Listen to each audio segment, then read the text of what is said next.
முதல் வாசகம் யோவான் எழுதிய முதல் திருமுகம் அதிகாரம் 4 திருவசனங்கள் 19 மற்றும் அதிகாரம் 5 திருவசனம் 4.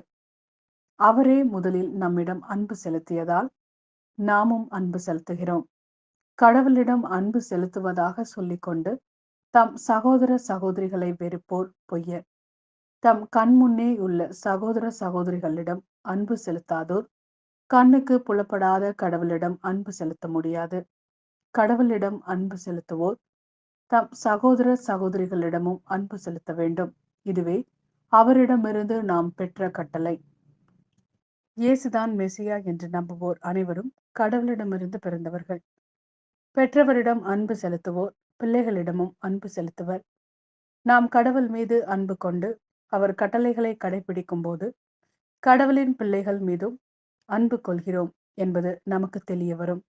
ஏனெனில் அவர் கட்டளைகளை கடைபிடிப்பதில்தான் கடவுள் அன்பு அடங்கியுள்ளது. அவர் கட்டளைகள் நமக்கு சுமையாய் இருப்பதில்லை. ஏனெனில் கடவுளிடமிருந்து பிறக்கும் அனைத்தும் உலகை வெல்லும்.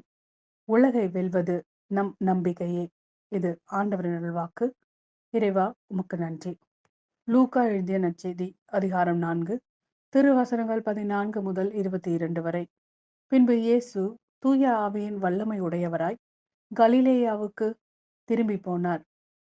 அவரை பற்றிய பேச்சு சுற்றுப்புறம் எங்கும் பரவியது. அவர் அவர்களுடைய தொழுகை கூடங்களில் கற்பித்து வந்தார்.